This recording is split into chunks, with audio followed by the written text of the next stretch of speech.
إن الحمد لله نحمده ونستعينه ونستغفره ونعوذ بالله من شرور أنفسنا وسيئات أعمالنا من يهده الله فلا مضل له ومن يضلل فلا هادي له وأشهد أن لا إله إلا الله وحده لا شريك له وأشهد أن محمدا عبده ورسوله أما بعد فإن أصدق الحديث كتاب الله وخير الحدي حدي محمد صلى الله عليه وسلم وشر الأمور محدثاتها وكل محدثة بدعة وكل بدعة ضلالة وكل ضلالة في النار. Tumutendereza Allah n'amatenda amalungi era amajjuvu agatali mbukendeevu bwonna. Tumusaba Allah s'okusaasira n'emirembe ku mubaka Muhammadin sallallahu alayhi wasallam. Pozo olwaleero oluvannyuma lw'akabanga nga tetuwuliziganya tugenda kubaako n'ebigambo ebitonotono bye twejjukanya ku swala yaffe era nga tusaba Allah abeere ng'ebigambo bino abituteeramu omukisa atuteeremu baraka tusobole okuba nti bitugasa. Kye tugenda okulaba ky'ekigambo ekikwata ku al-qunuutu fi salawaati al-khams linnaazila. Omutwe ogwo gugamba nti al-qunuutu fi salawaati al-khams, okusoma kunuutu mu swala ettaano endaalike oba ezaalaalikibwa linnaazira olw'ekyo ekiba kiguddewo. Tugenda kulaba ennamula ku kusoma kunuutu mu swala ettaano ezaalaalikibwa. Mu swala ez'ettaano tuba tutegeeza esswala eya subuhi, eya dhuhur, asir, maghrib ne ishaa'i. Okusoma kunuutu mu zo kiramulwa kitya? Kati wano sheekh atulaga okusoma kunuutu mu swala ez'ettaano olw'ekyo ekyabanga kiguddewo. Ddala bwe wabanga waliwo ekiguddewo tukkirizibwa okusoma kunuutu mu swala ez'ettaano. Hadith sheekh yawandiika ng'aleeta hadith agamba kaana sallallahu alayhi wasallam idha araada an yad'uwa ala ahadin, tiyalinga omubaka sallallahu alayhi wasallam nga bw'aba yalina gw'ayagala okusabira edduwa amakulu olw'obulabe obumulimu nga ayagadde amusomera edduwa, aw yad'uwa al ahadi, oba ng'ayina gw'ayagala okusabira edduwa makulu amusabire obulungi, abe nga amusabira obulungi, qanata, yasomanga kunuutu. N'alaga ekifo fi rakati al akhira ba'da rukuu'i, ng'asoma kunuutu mu raka esembayo oluvannyuma lw'okutama. Makulu yasookanga kutama, bwe yakutamulukanga n'alyoka asoma kunuutu idha qaala, oluvannyuma nga mu kiseera ng'amaze okugamba sami'a Allahu liman hamidah Allahumma rabbana lakal hamdu, nga bwe kyajjira mu hadith eri mu kitabo kya Imam Bukhari ne mu kitabo kya Imam Ahmad. Naam, wakana yajharu bidu'aihi, era yalinganga edduwa gy'asoma eya kunuutu nga agisoma mu lwatu so si mu kyama. Wa yarfa'u yadayhi, era nga asitula emikono gye. Ekyokusitula emikono gye, hadith eyogera ku kusitula emikono eri mu kitabo kya Imam Ahmad ne mu kitabo kya Imam at-Tabarani, era nga hadith ntuufu terina mutawaana, wabula sheekh bwe yagireeta yagezaako okunnyonnyola ebigambo ebyo n'agamba nti wa hadha madhhab Ahmad wa Ishaq, nti eri ago ge madhhabu ga Imam Ahmad ne Ishaq, ng'agamba nti annahu yarfa'u yadayhi fil qunut, nti mazima ddala omubaka sallallahu alayhi wasallam yasitula emikono gye mu kusoma kunuutu, kama fil masail, nga bwe kyajjira mu kitabo ekimanyikiddwa al masail lil maruzi, ekyo mumanyi ayitibwa al maruzi as-sahaf, oba ku lupapula 23. N'agamba nti wa amma masaha al wajha bihima, nti wabula ekyokusiimuula mu maaso, amakulu ng'omaze okusaba edduwa n'osiimula mu maaso, falam yarud fi hadha al-mawdhu ngenda kuleta makulu ga bigambo aga fahuwa bid'a tekyokusimula mu maaso oluvannyuma ng'omaze okusaba edduwa tekiriko bujulizi bwonna wabula kizuule buzuuzi amakulu nti kiri bid'a naga wa amma khaliju sala falam yasuha nti ate bwe tukitunuulire bweru w'esswala amakulu nga toli bweru wa sswala n'osaba edduwa era n'obanga oluvannyuma lw'okusaba oyise emikono mu maaso makulu n'osimula mu maaso nti era nakyo si kituufu n'agamba nti wa kullu ma rawu fi dhalika dhaif na buli kyonna ekyayogerwa ku nsonga ey'okuba nti omuntu ayise emikono mu maaso oluvannyuma lw'okusaba edduwa buli ekigambo kyonna ekyayogerwa ku nsonga eyo si kituufu oba kifu tuyinza okugamba nti kifu yakozesa ekigambo dhaif kitegeeza bunafu kinafu naam n'agamba nti wa ba'dahu ashaddu ضعفا من بعض كما حققته في ضعيف أبي داود gezaako okunnyonnyola n'aleeta obujulizi obulala bunne bwa buno nti ate bwo nga bwe bwajjira n'agezaako okunnyonnyola ebitabo ebyannyonnolamu mwe yaleetera ekitabo kye yannyonnyola wa al ahadith al sahiha kitabo kye yakuŋŋaanyizaamu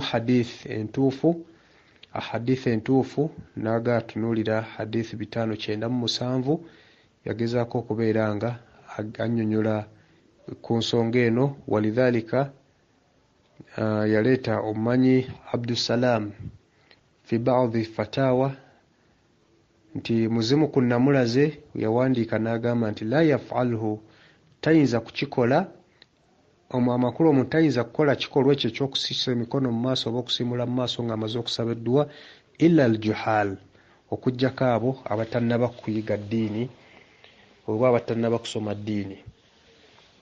Naam, twakomye ku kigambo ekigamba nti wayarfa'u yadayhi nti omubaka sallallahu alaihi wasallam yasitulanga emikono gye bwe yabanga asoma edduwa eno eya kunut wayu'ammin era ne babanga bamiinisa man khalfahu abo abaabanga emabega we makulu imaamu bw'aba aleeta kunuutu fe abali emabega we baba akulembedde tusigala tumiinisa nga tugamba amin nga bwe kyajjira mu hadithi soma mu kitabo kya Imam Abu Dawud era nga hadithi ntuufu ne Imam al-Hakim yagireeta mu kitabo kye kimanyikiddwa nga al-Mustadrak nga tugenda mu maaso agamba nti wakaana yakunutu fi salawati al-hamsi kulliha nti era yalinga asoma kunuutu mu swala 5 zonna kigambo ekigamba nti zonna kitegeeza nti ekigamba nti yasomanga kunuutu mu swala ya fajiri mokka oba ya subuhi mokka si kituufu wabula yasomanga kunuutu mu swala 5 gamba nti kaana la yakunutu fiha wabula yalinga tasomera mu zo kunuutu illa idha da'a alqawm okujjako ng'ayina ekibiina kyeyabanga oba ekibiina ky'abantu oba abantu be yabanga asabira au da'a ala qawmun oba ng'asabira abantu oba tugeza abalabe b'obusiraamu n'abanga abasabira obubi n'aba nti olw'ensonga eyo yasomanga kunuutu nga bwe kiri mu kitabo kya Imam Ibn Huzaima ekimanyikiddwa nga as-Sahih. Farubama qaal lumu mbaka sallallahu alaihi wasallam yagamba nti Allahumma anjal Walid ibn Walid ay Allah tasal Walid ibn Walid wa Salma ibn Hisham ne Salma ibn Hisham wa Iyash ibn Abi Rabi'a ne Iyash ibn Abi Rabi'a naga Allahumma shudud wa ta'atuka ala madhar ay Allah teeka oba kuumira amaanyi go ku bantu oba oyinza obagamba aba mudhar oba kika oba kugamba baali balabe ba busiraamu n'agamba nti waj'alhu sinina ku sinni Yusuf ti era obaleetera enjala nga gye waleeta ku mulembe gwa nabbi wa Yusuf agamba nti Allahumma la'ana al-hayan wa ra'alan wa dhakwan wa asiya awona amanya getumenye asaba naga ay Allah teke ekikolimo ku al-hayan wa ra'ala wa dhakwan wa asiya n'agamba aswatullahu wa rasulahu, olw'ensonga nti bajeemera Allah n'omubaka we. Edduwa eyo eri mu kitabo kya Imam Bukhari n'ekitabo kya Imam Ahmad ne mu bitabo bya hadithi ebirala, era nga hadithi ntuufu. Tugenda mu maaso agamba thumma kaana yaqulu, oluvannyuma lw'okuba nti oluvannyuma lw'okusoma kunuutu yagambanga idha faraga min alqunut, amakulu ng'amaze okusoma kunuutu yagambanga Allahu akbar, yaleetanga takbiira eyo Allahu akbar, fayasjud, n'avunnama. Naam, hadithi eyo eri mu kitabo kya Imam An-Nasa'i ne mu kitabo kya Imam Ahmad. Kati oluvannyuma lw'okulaba nti kikkirizibwa okusoma kunuutu mu swala ettaano endaalike, tugenda kuzzaako omutwe ogugamba al-kunuutu fil witr, okusoma kunuutu mu swala eya witiri gye tusaala ekiro. Agamba nti kaana sallallahu alayhi wasallam yakunuutu fi rakaati al-witr, yalinga omubaka sallallahu alayhi wasallam ng'asoma kunuutu mu swala eya witiri ahyaanan, ebiseera ebimu. Kigambo kigambibwa nti ebiseera ebimu kitegeeza nti si buli lunaku nti yasomanga kunuutu, wabula yagisomanga mu ebiseera ebimu. Wayaj'alhu qabla ar-rukuu'i, kati wano eno hadithi etunnyonnyola wagambira nti wayaj'alhu qabla ar-rukuu'i, nti naabanga yagisomanga nga tannakutama. Naam, hadithi eyo ntuufu eri mu kitabo kya Imam Ibn Shayba ne mu kitabo kya Abu Dawud ne mu kitabo kya Imam An-Nasa'i. Naam, hadithi ntuufu. Twalabye hadithi esooka eyabadde tulaga nti yasomanga kunuutu ng'akutamulukusa okuva ku rukuu'i, kati ate eno ye tulaga nti yasomanga kunuutu nga tannagenda ku rukuu'i, kukutama ku maviivi. Nekiba nga kitegeeza nti byonna bikirizibwa. Osobola okuba nti osoma kunuutu nga tonnakutama, bw'omala ogisoma n'olyoka okutama, oba osobola okutama then bw'okutamuluka n'olyoka osoma kunuutu. Naam, agamba nti wa'alima al-Hasan ibn Ali radiyallahu anhu, era yayigiriza Hasan ibn Ali, Hasan muzzukulu we mutabani wa Ali, Allah musiime, yamuyigiriza yaqul, okubanga agamba idha faraga min qira'atihi fil witr, nti bw'aba amaliriza okusoma kwe mu swala ya witiri, amakulu ng'amaze okusoma al-Fatiha n'essuula endala, ayogerenga ebigambo bino: Allahumma hdini fiman hadait, wa afini fiman afait, wa tawallani fiman tawallait, wa barik li fima atait, wa qini sharri ma qadait, fa innaka taqdi wa la yuqda alayk, wa innahu la yadhillu man walayt wa la ya'izzu man adait, tabarakta rabbana wa ta'alait, la manja minka illa ilayk. Bwetyo ye kunuutu, edduwa ya kunuutu bw'atyo omubaka sallallahu alaihi wasallam gye yayigiriza muzzukulu we Hasan mutabani wa Ali okuba nti agisomanga, nga bwe kityo ekubirizibwa okuba nti tugiyiga, naffe tukirizibwa okuba nti tugikozesanga, kubanga mu butuufu amakulu gaayo buli muntu yenna yali agadde abeere ng'agikozesa. Era pozi nabagamba edduwa zonna ze tuzze nga tulaba, osobola okuba nti ofuna ekitabo Husnul Muslim, n'oba nti mu ebiri ebitabo ebyo ebivunule mu lulimi Oluganda, ng'osobola okikwata n'okisoma, kijjuddemu edduwa nnyingi ez'enjawulo, n'oba nti ogenda n'olaba edduwa ezo, eba edduwa n'ogenda ku mutwe gwa kunuutu n'olaba edduwa eyo mweri mu Husnul Muslim, n'oba nti osobola ogikwata naawe n'oba nti ogikozesa. Kiddamu yagamba nga Allahumma hdini fiman hadait, wa afini fiman afait, wa tawallani fiman tawallait, wa barik li fima atait, wa qini sharra ma qadait, fa innaka taqdi wa la yuqda alayk, wa innahu la yadhillu man walayt wa la ya'izzu man adait, tabarakta rabbana wa ta'alait, la manja minka illa ilayk. Naam, barakallahu fikum wa jazakumullahu khair. Edduwa eyo yajjira mu kitabo kya Ibn Huzaima, era nga hadithi yajjiramu edduwa eno mu kitabo mwe yajjira, era nga hadithi ntuufu. Oluvannyuma lw'okulaba ebigambo ebyo, genda kuzzaako omutwe ogugamba at-tashahhud al-akhira. Tugenda kulaba tashahhud esembayo, wujubu at-tashahhud n'obweteeka bwa tashahhud eyo. Hadithi egamba kana sallallahu alayhi wasallam, yalinga omubaka sallallahu alayhi wasallam, ba'da an yatimma ar-ruku' rak'ati ar-rabi'a, oluvannyuma lw'okujjuliza eraka ey'okuna, yajlisu yatuulanga li tashahhud al-akhira, olwa tashahhud esembayo.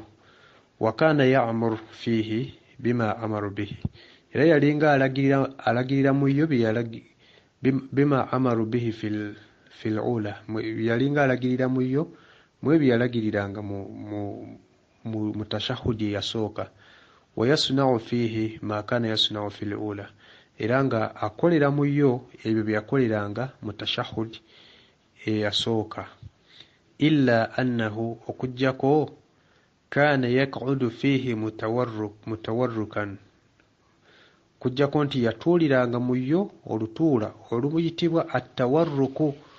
Olutuula olwo luyitibwa at-tawarruku, lwe lutuula mu tashahhudi ey'okubiri, okuba nti otuula n'osimba ekigere ekya kkono, ekigere ekya ddyo ky'osimba, n'oddira ekya kkono n'okyeyalirira, n'oyisaamu ekigere ne kijja ne kiyita wansi w'ekisambi kiba wansi w'okugulu kuno okwa ddyo. Oba ekifaananyi kitegerekeka. Sirina ngeri gye mbakubira kifaananyi naye nga naalibadde nsobola okuba nti nkibalaga. Bwe yali akinyonyola wano shehi yagamba nti wayaj'alu al-yusra tahta fakhdhihi wa saaqihi, nti yateekanga ekigere kye ekya kkono wansi tahta fakhdhihi wa saaqihi, naba nga ateeka ekigere kye ekya kkono wansi w'ekisambi kye n'evviivi lye, oba n'evviivi lye. Hadithi eyo eri mu kitabu kya Imam Abu Daud ne mu kitabu kya Imam al-Bayhaqi. Agamba nti wayansubu al-yumna, era n'asimba ekigere kye ekya ddyo.